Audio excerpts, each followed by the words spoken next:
Hello friends, જય શ્રી કૃષ્ણ, જય મહાદેવ, જય અંબે. આજે આપણે સ્મૂધી બનાવવાના છે. તો સ્મૂધી બનાવવા માટે આપણે રાખશું પીનટજીના પીનટ બટરનો યુઝ કરવાના છે. તો તેનાથી આપણી સ્મૂધી બહુ સરસ બનશે. તો પ્લીઝ વિડીયોને એન્ડ સુધી જોજો અને મારી YouTube channel the kitty diary by Nikita subscribe, like, bell icon દબાવવાનું ભૂલતા નહીં. સ્મૂધી બનાવવા માટે પીનટજીનું પીનટ બટર, બનાના, મિલ્ક અને ડ્રાય ફ્રૂટ. આપણે પહેલાં બનાનાને આ રીતે એના ઉપરના ચોટલા કાઢી નાખશું. ત્યારબાદ એનું કટિંગ કરી નાખશું આપણે નાના નાના ટુકડા.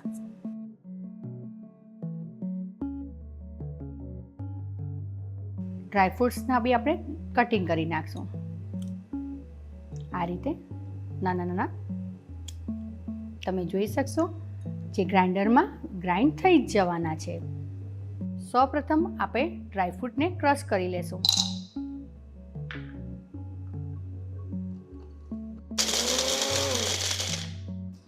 હવે આપણે આની અંદર બનાના નાખી દેશું.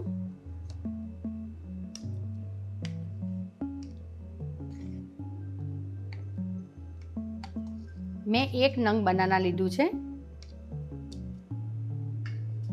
એની અંદર થોડું આપણે મિલ્ક નાખી દઈશું કારણ કે એ સરખી રીતે મિક્સ થઈ શકે.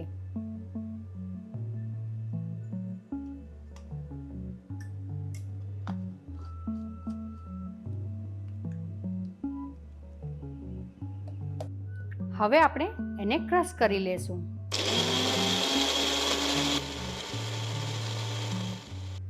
હવે આપણે પીનટજીનું ચોકો પીનટ બટર યુઝ કરશું સ્મૂધી બનાવવા માટે. તો આપણે એની ફ્લેવર ખૂબ જ સરસ લાગશે.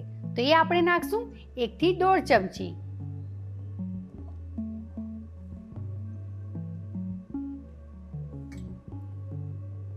તમે જોઈ શકશો પીનટજીનું ચોકો પીનટ બટર ખૂબ જ સરસ છે.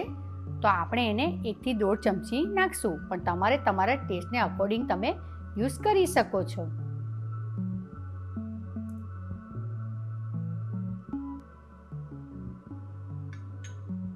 હવે આની અંદર આપણે થોડું મિલ્ક એડ કરશું.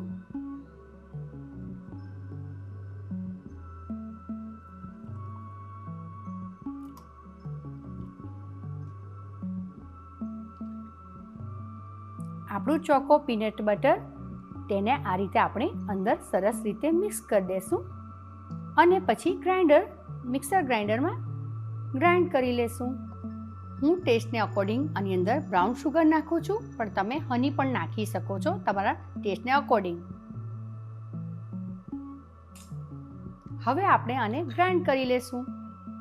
તો આપણી સરસ મજાની સ્મૂધી રેડી થઈ જશે, જે આપણે બનાવી છે પીનટજીના ચોકો પીનટ બટરમાં.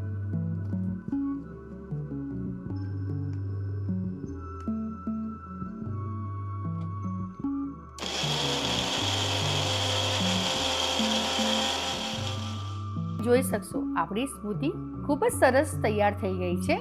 તો આપણે એને હવે એક ગ્લાસમાં સર્વ કરી લેશું.